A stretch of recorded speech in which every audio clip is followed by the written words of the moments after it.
This is Paul Glumaz, and today is the 21st of December, and this is being brought to you by General Welfare Presents. And we are right now in this interregnum period between the December 14th Electoral College and the January 6th meeting of the new Congress. And in this period, many things are going on that will then become important starting in January 6th, and where there will be a fight over the election, and there will be consequences coming out of that fight. In this current period, the Trump team, the lawyers for Trump, representing Trump, have now taken the Philadelphia case to the Supreme Court. This is after the Supreme Court has had a chance to witness the response of the conservative base of the conservative majority in the Supreme Court. They've been able to witness the response of the population, which has not been very positive, to their lack of interest in hearing any of the evidence that has been presented. So meanwhile, there is organizing going on of the various Congress and Senate to put forward contesting the delegate slates of the various states. Meanwhile, at the same time, there's action going on at the state legislative level in terms of the possibility of sending a different delegation to the January 6th meeting, which also could occur. And then the question is, which delegation has primacy? Which electoral college delegation has primacy? Is it the one signed on by the governor, or is it the one signed on that was voted on by the state legislatures? And that's still a possibility. So there's a lot going on. There's a lot of jockeying and maneuver. There's about almost 100% press censorship, media censorship on anything involving this process. And every time you go on Google, or every time you go on YouTube, they're all in every YouTube video. There is this announcement that Biden has won the election, and so forth. So there's a lot going on here. There's a lot at stake. Now, the important thing to understand, and to understand it from a bigger picture, you can get totally wrapped up in the details of this situation, but the bigger picture is the following. There is in the United States, as there is in other nations, a sense of a nation, a sense of what a nation is. And there is a sense of a portion of the population of the nation has this sense of that their future lies in the development of that nation. Their identity is connected to the nation. Their whole basis of their sense of who they are is connected to the sense of a nation. And what you have happen is a corruption of that going on for a long time, to destroy that sense of devotion, to destroy that sense of patriotism in the population, to denude it. This has been going on in the United States. It's been going on in Europe. It's been going on everywhere. And this is what liberalism is about. It's about defanging your patriotism.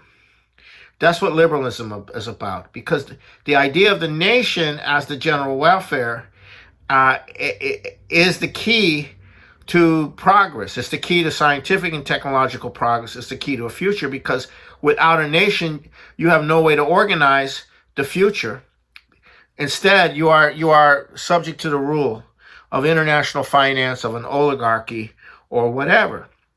So what you had in 2015 with the sudden emergence of Donald Trump as the front runner in the Republican primary process and subsequent election is you see the ignition of that quality in people. And that quality was ignited. And it's now reached a stage where it's on the verge, has been on the verge of state power.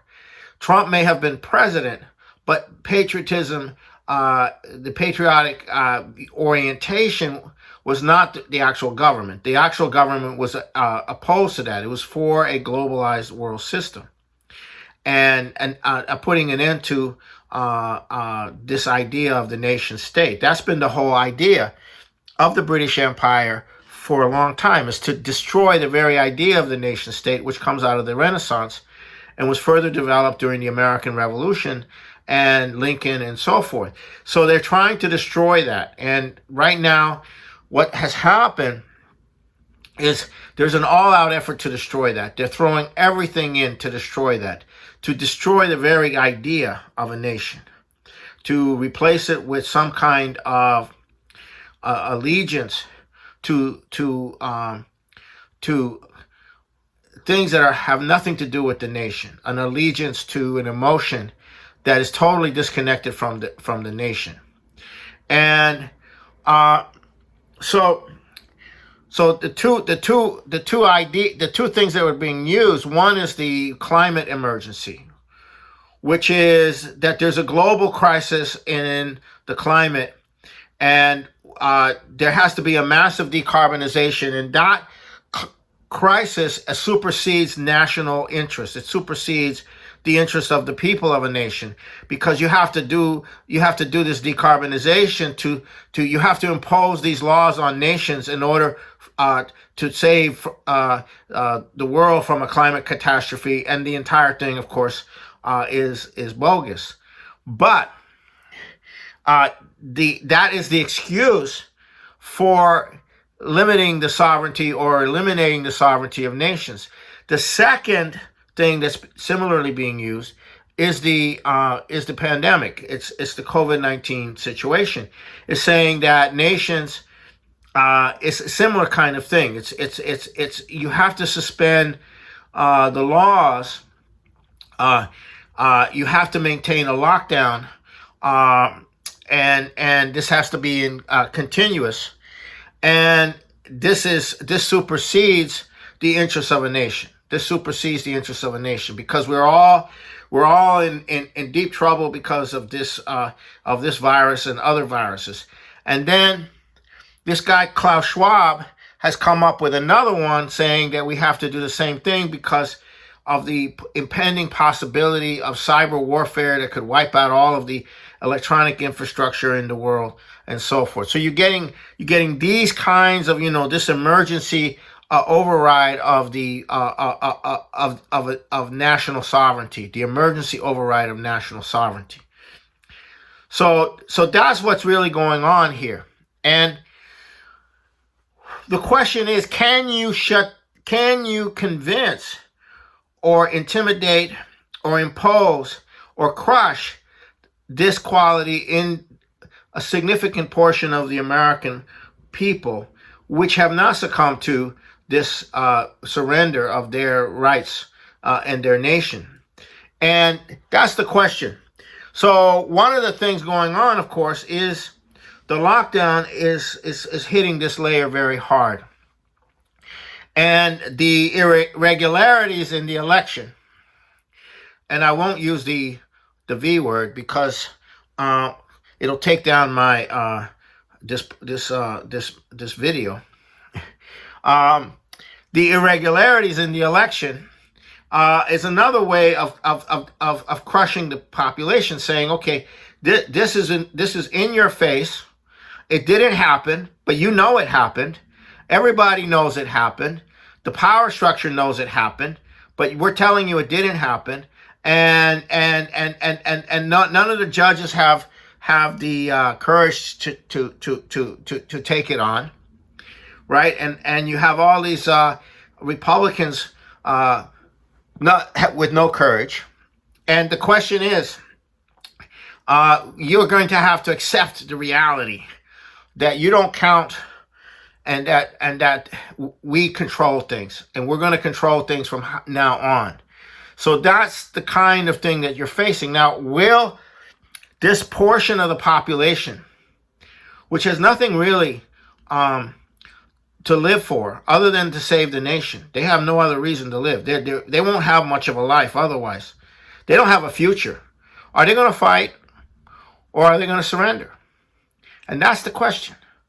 And I'm going to tell you that if we provide this section of the population with the kind of future that they could have, plus a willingness to fight and never surrender, I think in the end we could crush this globalized empire. Because this will not just be here in the United States, but it will inspire the same thing all over the world. Because everywhere in the world there are people like the people we have in our own nation who want a future, who know that can only come about through the efforts of a nation, a sovereign nation. But once the U.S. population is crushed, then it's on to crushing China and Russia and Iran and any other part of the world which has some sovereignty. So those people in those countries are watching very carefully what happens in the United States, because they know they're next. So that's kind of the situation that we're in. So this fight's not over, and it won't be over regardless of what happens between now and January 20th. So from that standpoint, I'm encouraging everybody to be optimistic and to become involved. To become involved, because we have the beginning of a recreation of a nation being reborn with the principles of sovereignty, which is there. It's there, and it can occur. And but we can't do it on the basis of a rebellion. You have to put forward the principles of sovereignty, the principles of why we exist, why we have nations, and that's the key. That's going to be the key in educating that layer of the population which is refusing to give in to the actual historical mission that they represent, and the actual importance that they represent, and the actual ideas on which their existence depends, which is embedded in the Constitution and the Declaration of Independence. Thank you for watching.